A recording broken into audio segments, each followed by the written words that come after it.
Mais uma aulinha importante hoje da Química. Nós vamos ver modelos atômicos. Queria chamar sua atenção, porque modelos atômicos têm caído muito nas provas, tá? O Enem, todo ano, traz uma questãozinha de modelos atômicos, beleza? O que a gente vai ver aqui? Ó, Demócrito e Leucipo, que não é um modelo científico, é um modelo filosófico. Depois a gente vai ver os modelos científicos. Modelo de Dalton, modelo de Thomson, modelo do Rutherford, modelo de Bohr, beleza? O átomo atual, moderno, a gente trabalha um pouquinho mais lá na frente, tá ok? Então, venha comigo, um assunto muito importante. Por favor, ó, anotações aí, faça o seu resuminho para você aprender direitinho essa matéria. Vamos lá então, ó. Bom, Demócrito e Leucipo são dois filósofos, pessoal, 400 anos antes de Cristo. Eles tiveram a ideia que a matéria não era contínua, a matéria é descontínua. Segundo eles, se você fosse dividindo a matéria, você chegaria numa partícula tão pequena que você não conseguiria dividir mais. Tomo, em grego, é parte, a é negação. Então, átomo significa sem partes, ou seja, indivisível. Legal? Então, como era o modelo filosófico de Demócrito e Leucipo? O átomo é esférico, uma esfera, maciça e indivisível. Só que isso daí, pessoal, nós não consideramos modelo científico. Porque para ser um modelo científico, você tem que embasar o que você está imaginando através de experimentos, ok? E Leucipo e Demócrito, não. Eles imaginaram e ficaram só na imaginação. Então isso a gente diz que é um modelo filosófico e não é um modelo científico. Tá ok? Beleza? O primeiro modelo científico de átomo é o modelo de Dalton. Ok? Então, se perguntarem para você numa prova, qual foi o primeiro modelo científico de átomo na história da química? Resposta, modelo de Dalton, por volta de 1800 mais ou menos. Legal? Bom, como é que era o modelo de Dalton? Ah, primeiro essa informação aí, ó. Eu vou colocar aqui porque é importante, ó. Primeiro modelo científico. Então, gente, ó, fica esperto, porque Demócrito e Leucipo não era baseado na ciência. Então a gente chama de modelo filosófico. O primeiro modelo científico de átomo foi o modelo de Dalton. De boa? Como era o modelo de Dalton, pessoal? Ó, o átomo, ó, modelo científico de Dalton. O átomo é esférico, maciço e indivisível.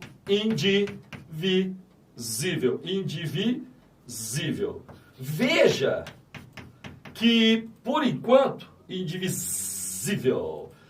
Por enquanto, está igualzinho o modelo de Demócrito e Leucipo. Por que você considera um científico e o outro não? Porque o de Dalton, ele embasou o que ele pensava em experimentos, tá? Ele usou as leis ponderais, que a gente conhecia na época lá, né? O pessoal conhecia na época. Baseado nesses experimentos, ele pôde embasar o modelo atômico dele. Por isso que o modelo de Demócrito e Leucipo é considerado filosófico, não é científico, e o modelo de Dalton é um modelo científico. Tá joia? Pessoal, que mais que Dalton disse? Ó, você vai acompanhar na telinha aí. Que mais que Dalton disse?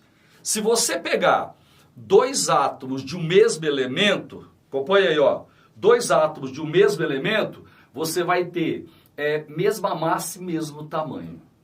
Se você pegar dois átomos de elementos diferentes, você vai ter massas diferentes e tamanhos diferentes. O que mais que Dalton disse?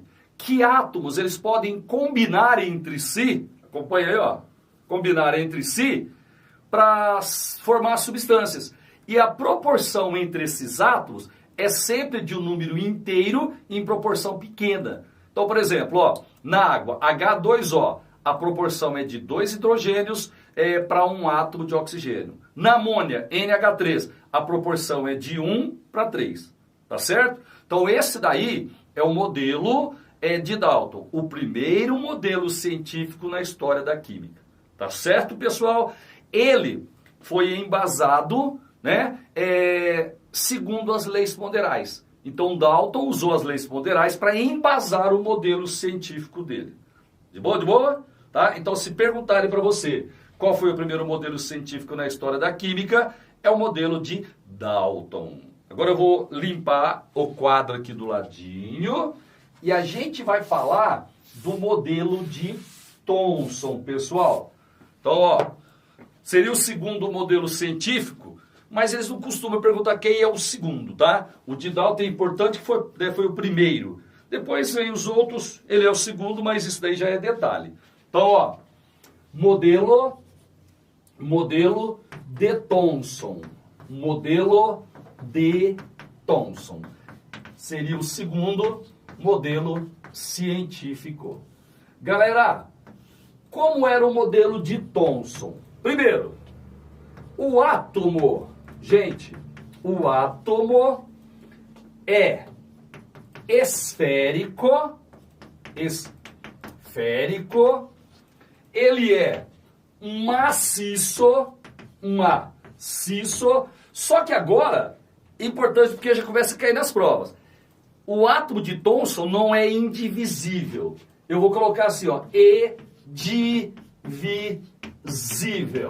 tá certo? Vou até grifar aqui. E o mais importante de tudo, para Thomson, ó, dotado de cargas elétricas.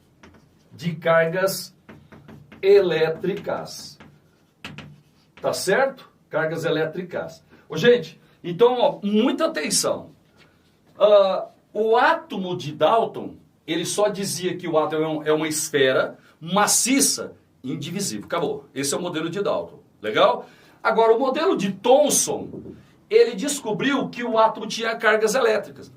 O modelo de Dalton não fala em cargas elétricas. O primeiro modelo na história da química que fala em cargas elétricas, que descobriu que o átomo tem cargas elétricas, é o modelo de Thomson. Tá certo? Se ele descobre que o átomo tem cargas, você pode tirar a carga do átomo. Se você pode tirar a carga do átomo, ele não é mais indivisível. Agora você pode dividir, pode quebrar o átomo, tá bom? Ó, eu vou ser assim um pouco repetitivo, mas é porque eu quero que isso entre na sua cabeça, legal? Se eles perguntarem na prova assim, qual foi o primeiro modelo científico? Resposta, Dalton. Se eles perguntarem, qual foi o modelo que descobriu que o átomo não é indivisível? Thomson. Quem descobriu que o átomo é provido de cargas elétricas? Thomson. Legal, pessoal? Beleza? O modelo de Thomson ficou conhecido como pudim de passas ou pudim de ameixas, tá? Pudim de passas. Beleza? O que ele imaginava? Que o átomo é maciço, esférico e dotado de uma carga positiva. Tá certo? Essa massa, ela tem carga positiva. E aí a gente tem elétrons, a gente tem cargas negativas incrustadas nessa carga positiva. Beleza? Então aqui nós temos as cargas negativas. Cargas negativas. Gente, só que é o seguinte... Cargas negativas. Só que é o seguinte, se você somar a carga positiva, ela vai ser igual à soma das cargas negativas. Então, o átomo de Thomson, ele é eletricamente neutro, tá? O total de cargas positivas é igual ao total de cargas negativas. Só que ele descobriu que o átomo tinha cargas elétricas. Tranquilos? O modelo de Dalton ficou conhecido como bola de bilhar. Bola de bilhar. Por quê? Ele fez uma analogia. Uma bola de bilhar é esférica, é maciça, não é? Então ele imaginava que microscopicamente o átomo seria muito parecido com uma bola de bilhar. Se você imaginar uma bola de bilhar e for diminuindo o tamanho dela, o átomo teria mais ou menos esse jeitão aí. Tá ok? Então Dalton, bola de bilhar, Thomson, pudim de passas. Tranquilo, moçada? Só um detalhezinho, essas cargas negativas a gente chama de elétrons, né? Todo mundo sabe que as cargas negativas são os elétrons. Só que lá, na época de Thomson, essas cargas negativas, ele chamou primeiro de raios catódicos, pessoal. Então, cargas negativas, raios catódicos. Isso porque ele fazia uns experimentos com descarga elétrica e esse feixe de cargas aí saía do cátodo. Então ele chamou de raios catódicos inicialmente. Os raios catódicos, hoje a gente conhece como elétrons, tá certo? Então se eles perguntarem para você o que são raios catódicos, são cargas negativas. Esses raios catódicos hoje eu chamo de elétrons. Beleza, moçada? Tá?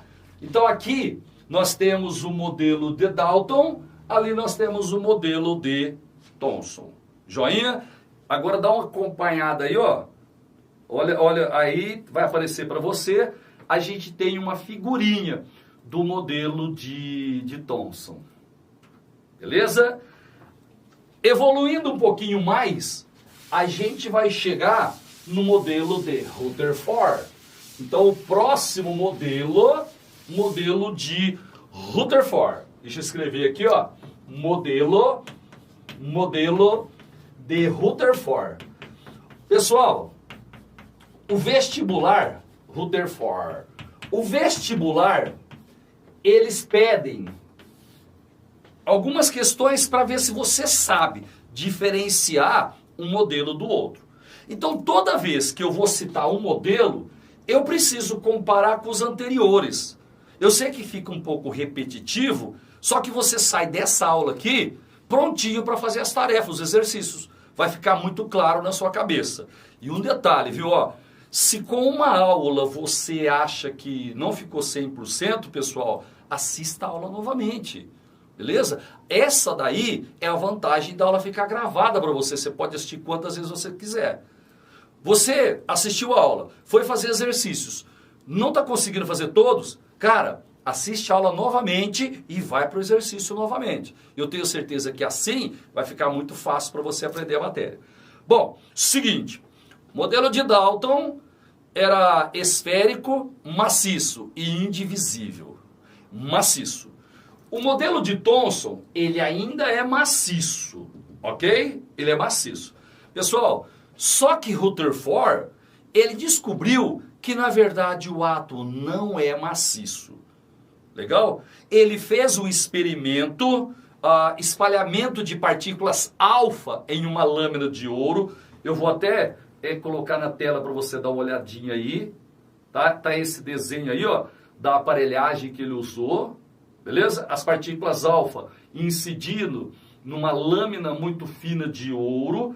E ele descobre com isso que o átomo não é maciço. Então, moçada, o que você tem que saber? O que vai cair de Rutherford na prova? Ó, o átomo não é maciço.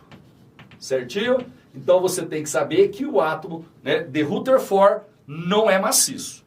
Beleza? Então, ó, quem descobriu que o átomo não é indivisível? Thomson. Aqui, ó, ele descobre que o átomo tem cargas, você pode dividir o átomo. Quem descobriu que o átomo não é maciço? Rutherford. Ok? O átomo de Dalton e de Thomson, eles ainda eram maciços. O primeiro que diz que o átomo não é maciço é o modelo de Rutherford. Tá? Rutherford descobriu que o átomo tem um núcleo, pessoal. Tem um núcleo. Isso daqui costuma aparecer muito nas provas. Tá certo? Quem descobriu que o átomo é dotado de núcleo? Rutherford. O modelo de Dalton e de Thomson, eles não falavam em núcleo. O átomo era maciço. Agora, o modelo de Rutherford, ele descobre que o átomo tem um núcleo. Beleza? Aí seria mais ou menos assim, ó. O átomo tem um núcleo, né, segundo Rutherford, com carga positiva. E ao redor do núcleo, a gente tem os elétrons em movimento. Outra diferença, os elétrons no átomo de Thomson, eles estão incrustados numa gelatina, numa massa positiva. Agora não. O modelo de Rutherford, o elétron, ele tem movimento. Ele está girando ao redor do núcleo. Tá ok? E aí, pessoal, esse núcleo aqui, ele sim, ele é maciço. Tá certo? Só que essa região aqui do átomo, ela é completamente vazia. Então, o átomo é um grande vazio. Beleza? Dalton e Thomson achavam que o átomo é maciço. Rutherford descobre que o átomo não é maciço. Beleza? Ele é dotado de um núcleo, tá? E uma eletrosfera. E essa região aqui, ela é completamente vazia. Foi esse termo que ele usou, viu? O átomo é um grande vazio. Joia? Os elétrons em Thomson, né? Os raios catódicos, eles estão incrustados numa massa. Os elétrons de Rutherford, eles giram ao redor do núcleo e não estão parados. Eles estão girando ao redor do núcleo. De boa? O núcleo, ele tem carga positiva, né, com as partículas alfa, que também são positivas. Como havia um desvio, ele descobriu que o átomo, né, tem um núcleo positivo e os elétrons girando na eletrosfera têm carga negativa. Todos os átomos, inclusive de Rutherford, eles são eletricamente neutros. Se você somar as cargas positivas do núcleo, esse número será igual às cargas negativas que você tem na eletrosfera. Ok? Então vamos de novo? Dalton, primeiro modelo científico, bola de bilhar. Átomo maciço, esférico e indivisível. Dalton. Quem descobriu que o átomo não é indivisível? Thomson. Quem descobriu que o átomo tem cargas elétricas? Pessoal, Thomson. O primeiro a falar que o átomo tem cargas elétricas foi Thomson. Beleza? Tranquilos? O modelo de Thomson, pudim de passas. Pudim de passas. E o modelo de Rutherford foi quem descobriu que não, o átomo não é maciço. Ele é dotado de um núcleo, sim, maciço. E a eletrosfera, que praticamente não tem massa. Então, se cair numa prova assim, o átomo de Dalton, o átomo de Rutherford, ele tem uma massa distribuída. Pessoal, não. A massa no átomo de Rutherford, ela é concentrada. Concentrada onde? No núcleo. Basicamente, toda a massa de um átomo está concentrada no núcleo dele. E outra coisa, se você pegar o tamanho do átomo, a eletrosfera como um todo, ela vai ser de 10.000 a 100.000 vezes maior que o núcleo. Tá certo? Se você imaginar lá o estádio do Maracanã, quando a bola está lá no centro para começar o jogo, a bola lá no centro seria o núcleo. E nas arquibancadas eu teria a eletrosfera. Só para você imaginar o tamanho do átomo como um todo, né, comparado com o núcleo dele. E o que a gente tem entre o núcleo e a eletrosfera? Nada. O átomo é completamente vazio. Por isso que quando ele incidiu a partícula alfa na lâmina de ouro, ela passou, né, basicamente assim, como se não tivesse nada na frente dela. Porque realmente o átomo é um grande vazio. Esse daí é o modelo de Rutherford. O próximo modelo que a gente vai estudar é o modelo de Bohr. Então nós tivemos Dalton, Thomson, Rutherford. Aí veio Bohr. Só que o modelo de Bohr, ele não modificou muito o modelo de Rutherford. Então tem alguns autores que estudam os dois juntos. Então em alguns livros você encontra assim, modelo de Rutherford, Bohr. Ok? Bohr, na verdade, ele mexeu só na eletrosfera. Vamos dar uma lembradinha? Como era o modelo de Rutherford? O átomo tem um núcleo, ok? E elétrons girando ao redor do núcleo, uma eletrosfera. Então quem descobriu a eletrosfera foi Rutherford. Tranquilos? Só que esse tal de Bohr, ele descobriu que a eletrosfera ela é dividida em camadas. E essas camadas, elas têm energias constantes. Só que ele usou o termo energias estacionárias. Então agora, o elétron não pode ocupar qualquer região na eletrosfera do átomo. Ele pode ficar em determinadas regiões. Essas regiões aqui, ele chamou de camadas. As camadas, pessoal, hoje a gente prefere dizer níveis de energia. Níveis de energia. Bom, então, ó, eu vou, assim, ser muito específico, porque lá na prova, como eu disse para você, as questões são muito parecidas. Se você não tiver legal na cabeça a diferença de um modelo para outro, você pode perder a questão. Então vamos lá, ó. O modelo de Rutherford, ele fala que o átomo tem um núcleo, ele não é maciço, e uma eletrosfera. E os elétrons do modelo de Rutherford ficam girando ao redor do núcleo. Ah, inclusive o modelo de Rutherford foi conhecido como modelo planetário, tá? Modelo de Rutherford, modelo planetário. Você tem o núcleo e os elétrons girando ao redor do núcleo. Só que esse tal de Bohr aqui, ele descobriu que a eletrosfera não é simplesmente os elétrons girando ao redor do núcleo.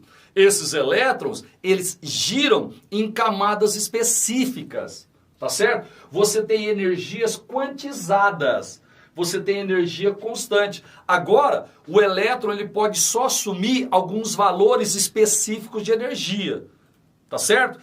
E ele inclusive descobriu, esse tal de Bohr, que para os elementos conhecidos, 7 camadas foram preenchidas.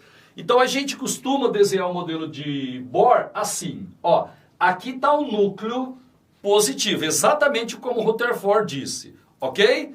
E aí, os elétrons giram ao redor do núcleo em camadas estacionárias, em camadas com energia constante, tá bom? Então você teria a primeira camada, certo?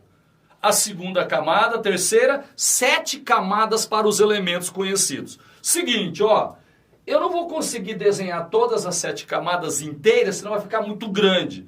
Então, para mim, essa daqui é a primeira camada, só que eu vou desenhar só um pedaço dela, ó. Primeira camada, 1, segunda 2, 3, 4, 5, 6, sétima camada. Joia? Ele chamou essas camadas usando letras maiúsculas. Então eu tenho assim, ó, K, primeira camada, L, M, N, N, O, P e Q. A camada K é a mais próxima do núcleo e a camada Q é a mais afastada do núcleo. Ele, inclusive, percebeu que à medida que a gente afasta do núcleo, aumenta a energia da camada. Então a camada K é a menos energética. A camada Q é a que tem mais energia. Certinho? Pessoal, eu não disse para você, ali do ladinho, olha lá, ó, que camadas hoje eu chamo de níveis de energia? Então eu tenho camadas K, L e tá. Agora eu vou falar para você os níveis de energia. Fácil. A camada K é a mais próxima do núcleo. Então você vai dizer que ela é o primeiro nível de energia, ou o nível 1 de energia. Aí eu tenho o nível 2, o nível 3, o nível 4, o nível 5, nível 6 e nível 7. Então se você estiver fazendo o Enem ou qualquer vestibular e o cara perguntar assim para você, quantas camadas ou quantos níveis de energia foram preenchidos até hoje? Resposta: 7. Quais? Camadas K, L, M, N, O, P e Q. Níveis 1, 2 até 7. De boa?